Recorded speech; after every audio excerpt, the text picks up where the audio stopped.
So doon tayo galing mga katiit sa unang balon. Yan.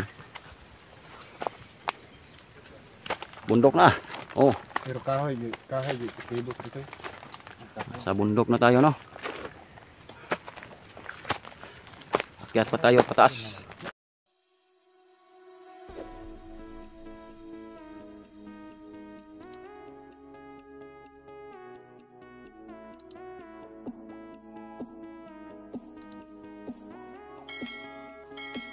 Bundok na, katiits. Oh. Nasa gitna tayong bundok.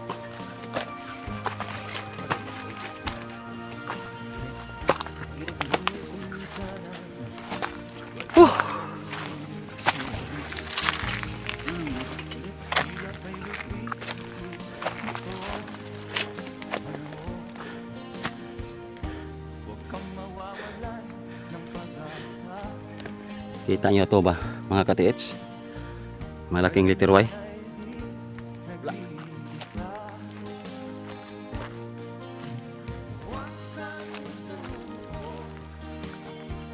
Ito.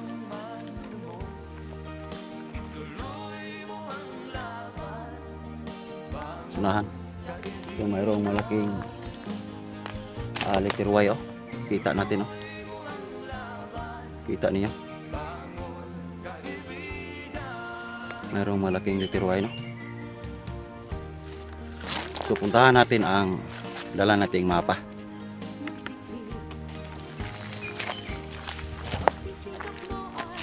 So dito ta.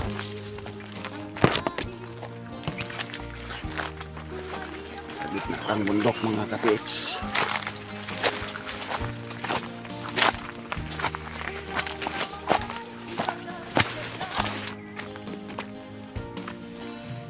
Kita nyo bundok.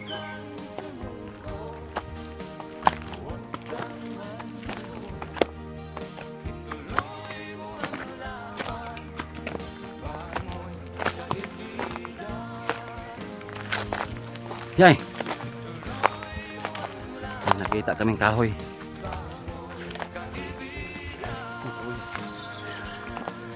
Ito ang pobreng kahoy. So may nakita naman kami mga kagimat, no? Ito ang pobreng kahoy.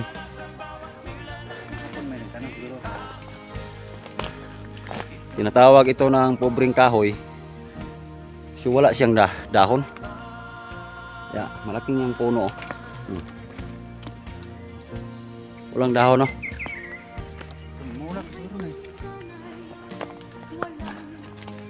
So pobreng kahoy. Detekta.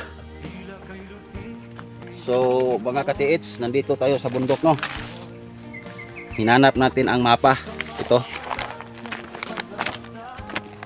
Itong mapa, kita mo sa video. Itong mapa mga katiits, bundok nga naka letter B. I-translate lang ni sa naka hawak nitong original na mapa. So gibigyan tayo para ma-locate natin at makita natin itong area. So sabi daw, naka letter B ang bundok.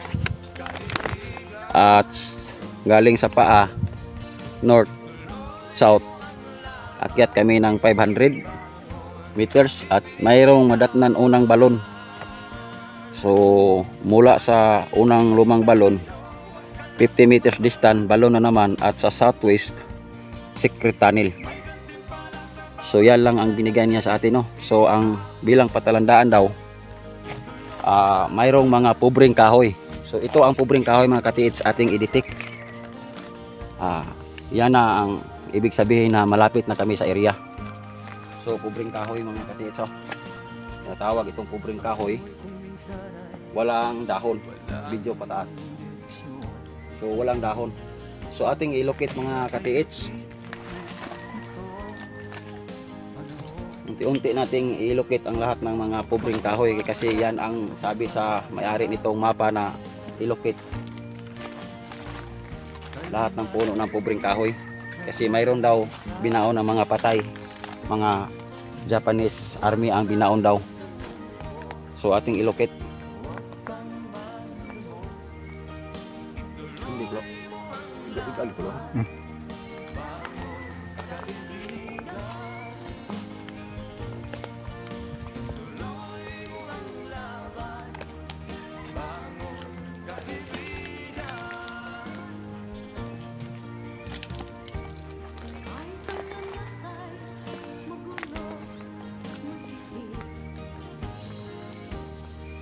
Sunod ka lo. Ah. Sunod re.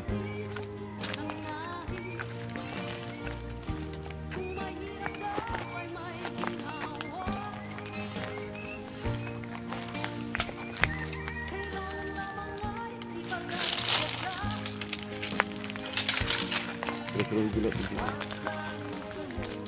Kaya naagi dito ba? Ay, sunod din. Pasok dirita din na lang mga katiits. Parami naman kuping kahoy mga katiits. So, yan ang bilang patalandaan, sabi daw sa may-ari nitong mapa. So dito ta dinala.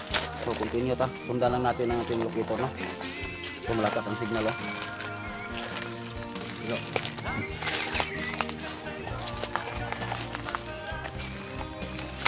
So na-continue pa tayo. Patungo doon. So diyan lang, tambay lang.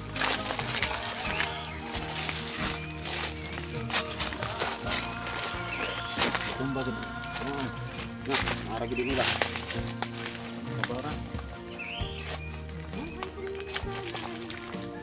Okay, balik siya, no, mga katiits.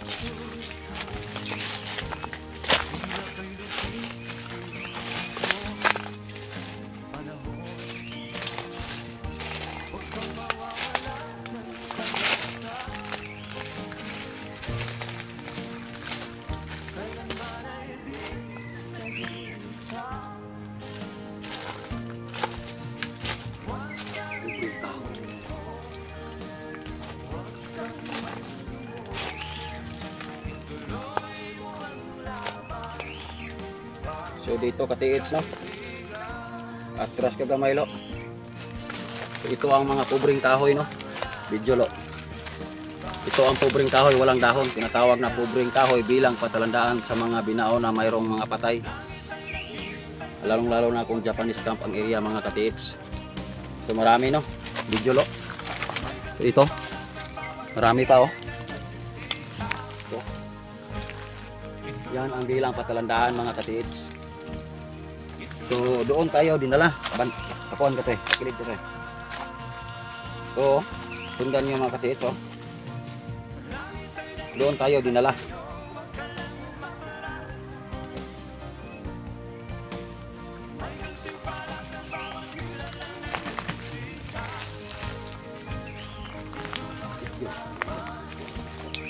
Ara gitu.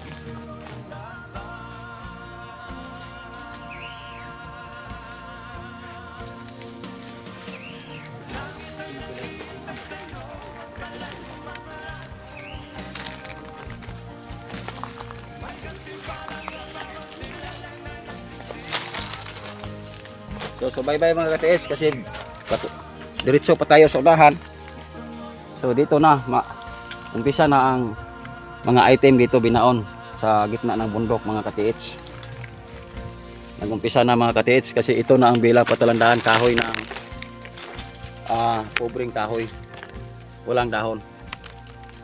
So continue pa tayo mga katiits kasi puntahan, hanapin natin ang bundok na naka-letter B ang doon sa ating mapa.